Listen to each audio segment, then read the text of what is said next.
एक कंट्री का डेवलपमेंट तभी होता है जब एक घर में विमेन डेवलप होती है। पहले हमें रात को आने में काफ़ी डर लगता था, अब बस में भी काफ़ी सेफ्टी है। हम बस से ही आते हैं, बच्चे लेके आ रहे हैं, तो काफ़ी सेफ्टी है अब दिल्ली में। जब से आपकी सरकार आई है तो मुझे तो नहीं लगता कि कुछ हुआ है। उल्टा केस हो ही रहे हैं, कहाँ नहीं हो रहे बताओ। कोई सेफ नहीं है, हर जगह टूटी फूटी है, हर जगह जाने में भी अजीब लगता ही है। तुम बसों का हाल देख लो, कोई बस भी नहीं रोकता है क्योंकि लेडीज वाला फ्री कर दिया, इस वजह से कोई बस भी नहीं रोकता। जो समाज है बहुत तेजी से आगे बढ़ रहा है, तो महिलाओं का योगदान इस कारण से बढ़ रहा है। इस वक्त मैं मौजूद हूँ राष्ट्रीय राजधानी दिल्ली के इंडिया गेट पे। आज हम लोगों से जानेंगे कि वुमेन सेफ्टी को लेके क्या कुछ उनकी सोच है। यहाँ पे कुछ महिलाएं मौजूद हैं, मुझसे बात करते हैं और जानना चाहेंगे कि वुमेन सेफ्टी को लेके वो क्या कुछ कहना चाहेंगी। मैम क्या नाम है आपका? मेरा नाम नीलिमा है, मैम आप कहाँ से आई हैं? Delhi Dwarka sector 7। Ma'am women safety को आपको क्या लगता है, आपकी क्या राय है? वुमेन सेफ्टी देखिए एक हमारी कंट्री के लिए एक चैलेंज भी है और एक इम्पॉर्टेंट स्टेप भी कह सकते हैं। और इसमें इम्पॉर्टेंट स्टेप इसलिए है कि एक कंट्री का डेवलपमेंट तभी होता है जब एक घर में विमेन डेवलप होती है, या फिर ये कह ले कि आगे वाली जनरेशन तभी एम्पावर्ड हो सकती है जब उसकी माँ एम्पावर्ड हो या बहन एम्पावर्ड हो। अगर किसी की माँ के साथ गलत हुआ या किसी बहन के साथ गलत हुआ है तो उसका बच्चा कभी भी एम्पावर्ड नहीं हो सकता, ना मेल ना फीमेल। और ये हमारी जो एक है पितृसत्तात्मक सोसाइटी हमारे अंदर डेवलप हो रही है, उसका स्टॉप करके हमें नेक्स्ट जनरेशन की तरफ कंट्री को डेवलप करने के लिए स्टेप लेना चाहिए। और हमारे इंडिया में जैसे कि पहले बहुत सारे केसेस होते थे, रेप केस है, होम वायलेंस केसेस हैं, जो कि अब काफ़ी हद तक कम भी हो रहे हैं। और जो क्या लगता है कि पहले से अब तक क्या क्या बदलाव हुए हैं वुमेन सेफ्टी को लेके? वुमेन सेफ्टी को लेके पहले तो एजुकेशन में बहुत बड़ा ट्रांसफॉर्मेशन देखने को मिल रहा है। जो हमारे पहले की वुमेन्स को एजुकेशन प्रॉपर नहीं मिल पा रहा था, अब वो काफ़ी हद तक एजुकेटेड हो रही हैं और एजुकेटेड होने की वजह से अपने स्टेप खुद भी ले पा रही हैं। और अगर हम ये कहें कि स्टेप लेना है और आगे बढ़ना है कंट्री को, तो वो अपना भागीदारी समझ रही हैं। आगे जाके कोई उनको रेप केस करता है, कोई होम वायलेंस करता है, किसी भी तरह उनके वायलेंट होती हैं वो, तो आगे स्टेप लेती खुद भी और लीगल भी एक्शन लेती हैं अगर ज़रूरी पड़ा तो। मैम क्या नाम है आपका? मैं हेमा चौनाल। मैम कहाँ से आए हो आप? मैं दिल्ली से आई हूँ। मैम इस वक्त हम वुमेन सेफ्टी को लेके लोगों से बात कर रहे हैं, तो क्या लगता है आपको वुमेन सेफ्टी पे आपकी क्या राय है? पहले के मुकाबले अब में काफ़ी फ़र्क आया है हमारे यहाँ पे। पहले हमें रात को आने में काफ़ी डर लगता था, अब बस में भी काफ़ी सेफ्टी है। हम बस से ही आते हैं, बच्चे लेके आ रहे हैं, तो काफ़ी सेफ्टी है अब दिल्ली में। मैम राजधानी दिल्ली को रेप कैपिटल कहा जाता था, तो क्या लगता है कि पहले से अब कुछ क्या कुछ बदलाव हुए हैं? काफ़ी चेंजेस है। हमें अभी कोई डर भी नहीं लगता है। पहले तो जिस टाइम पे वो केस आया था निर्भया का, उस टाइम पे हमें काफ़ी डर लगता था घर से बाहर निकलने में। अब ऐसा कुछ भी नहीं है, तो आप लोग दिल्ली अब काफ़ी सेफ है जब से आपकी सरकार आई है। बहुत बहुत शुक्रिया मैम। यहाँ पे कुछ और महिलाएं भी मौजूद हैं, उनसे बात करते हैं कि वुमेन सेफ्टी को उनकी क्या राय है, लेकिन उनसे बात करते हैं। मैम क्या नाम है आपका? पूजा कहाँ राव। से आए हो आप? मैं गाजियाबाद से आई हूँ। वुमेन सेफ्टी को लेके बात कर रहे हैं लोगों से, आपकी वुमेन सेफ्टी को लेके क्या राय है? देखो मेरी तो यही है कि जब से आपकी सरकार आई है तो मुझे तो नहीं लगता कि कुछ हुआ है। उल्टा केस हो ही रहे हैं, कहाँ नहीं हो रहे बताओ। कोई सेफ नहीं है, हर जगह टूटी फूटी है, हर जगह जाने में भी अजीब लगता ही है। अब तुम बसों का हाल देख लो, कोई बस भी नहीं रोकता है क्योंकि लेडीज़ वाला फ्री कर दिया, इस वजह से कोई बस भी नहीं रोकता। तो मुझे नहीं लगता, हाँ मुझे योगी दिल्ली अपना गाजियाबाद से लगता है सेफ।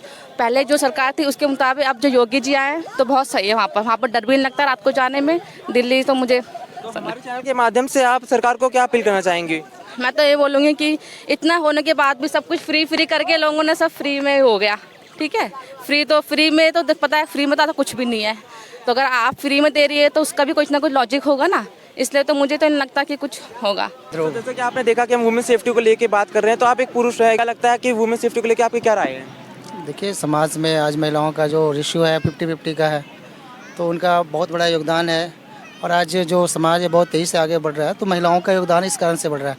और अगर हमें डेवलप होना है तो महिलाओं का जो उनका राइट्स है और जो भी, चाहे वो एजुकेशन फील्ड में हो या जो भी फील्ड है, सब में उनको आगे बढ़ाना होगा, तभी समाज डेवलप हो सकता है और देश आगे बढ़ सकता है। कोई भी डेवलप कंट्री आप देखो, उसमें महिलाओं की हिस्सेदारी कितनी ज़्यादा है, ठीक है, वर्किंग वुमेंस कितने बढ़ रहे हैं। तो आज समाज में इनकी संख्या बढ़ रही है और ये ज़रूरी भी है। और उससे महिलाओं सशक्त भी हो रही है, जो पढ़ रही है, आगे बढ़ रही है, जॉब में आ रही है, तो महिलाएं सशक्त हो रही है और अपने राइट्स के बारे में वो अच्छी तरह समझती है कि वो राइट्स क्या लगता है आपको कि पहले से अब तक क्या क्या बदलाव हो चुके हैं महिला की सुरक्षा को लेकर? बहुत बदलाव हो चुके हैं। पहले की महिलाएं घर में रहती थी और आज वो बाहर आ रही हैं, उनको शिक्षा आधुनिक शिक्षा है, आधुनिक शिक्षा उनको मिल रही है और उन शिक्षा से उनको अपने राइट्स के बारे में पता चल रहा है कि समाज में उनको क्या अधिकार दिए गए हैं।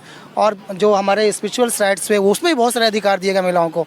हम बहुत प्राचीन काल से महिलाओं को हमारे विदुषी रही हैं जो समाज को आगे बढ़ाने में योगदान दिया है, और वैसे महिलाओं से प्रेरणा लेकर आज जितनी भी महिलाएं सब आगे बढ़ रही है और बहुत ही अच्छा काम कर रही है। कोई प्रॉब्लम नहीं है, ऐसा कोई इशू नहीं है। हाँ, सेफ्टी का कोई इशू है धीरे धीरे, लेकिन वो भी खत्म हो रहा है। पुलिस उसके लिए अवेयर है, उनके लिए अलग पुलिस थाने बनाए जा रहे हैं, उनके लिए हर जगह पे अलग प्रोविज़न किए जा रहे हैं।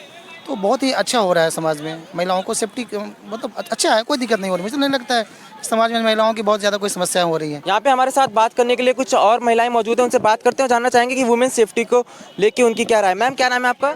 मेरा नाम ज्योति है। मैम, कहाँ से आए हो आप? मैं दिल्ली से। दिल्ली से। मैम, क्या लगता है दिल्ली में वुमेन सेफ्टी को लेके क्या कुछ है?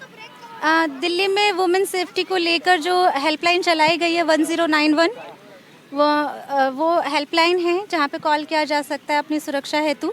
और बहुत सारी कंपनीज़ या एनजीओज़ जो होती हैं जहाँ पे फीमेल काम करती हैं, वहाँ पर कमेटीज़ होती हैं कुछ जो जिसमें कुछ मेंबर्स होते हैं जो फीमेल सेफ्टी एनवायरनमेंट कैसे रहा जाए फीमेल के लिए, उस पर काम करती हैं। वहाँ पे वो लेटर के थ्रू या कंप्लेन कर देती हैं अगर हेल्दी एनवायरनमेंट उन्हें नहीं मिलता, वो सुरक्षित महसूस नहीं करती हैं। तो पहले मैम राजधानी दिल्ली को रेप कैपिटल कहा जाता, तो क्या लगता है पहले से अब कुछ बदलाव हुआ है? पहले से ये तो देखिए डेटा पे भी निर्भर करेगा, साथ ही हर एक की अपनी एक राय होती है इस पर। दूसरा ये कि विमेन एम्पावर होती है एजुकेशन से। जितनी एजुकेटेड होती हैं, आगे बढ़ती हैं, अपने राइट्स जानती हैं, और उस तरीके से क्राइम कम हो सकता है। मैम, आपको क्या लगता है कि वुमेन सेफ्टी को लेके पहले से और अब काफ़ी कुछ बदलाव हो चुका है? काफ़ी कुछ बदलाव हो रहा है, लेकिन जब हम न्यूज़ में सुनते हैं तो हमें लगता है कि ये कब और कैसे हुआ, क्योंकि काफ़ी हद तक हम देखते हैं अपने आसपास के लोगों को कि वो काफ़ी आगे बढ़ रहे हैं, इम्प्रूव कर रहे हैं, लेकिन फिर भी कहीं ना कहीं क्राइम होता है। बहुत बहुत शुक्रिया मैम हमारे साथ बात करने के लिए। यहाँ पे कुछ और महिलाएं भी मौजूद हैं, उनसे बात करना चाहते हैं और जानना चाहेंगे कि वो क्या कहना चाहेंगी। मैम, क्या नाम है आपका? मेरा नाम सुमन है। मेरी तो यही राय है कि जितनी अभी तक सेफ्टी के लिए करा जा रहा है, संसाधन मतलब जुटाए जा रहे हैं, उस हिसाब से और सेफ्टी के लिए किए जाएं, समाधान किए जाएं उनके लिए, मैं यही कहना चाहूँगी। जैसा कि आपने देखा और सुना, आज हमने बात करी दिल्ली की जनता से वुमेन सेफ्टी को लेकर राय। आप भी अपनी राय कमेंट सेक्शन में बताना ना भूलिएगा और देखते रहिए द न्यूज़ 15 दिल्ली से। शुभ से।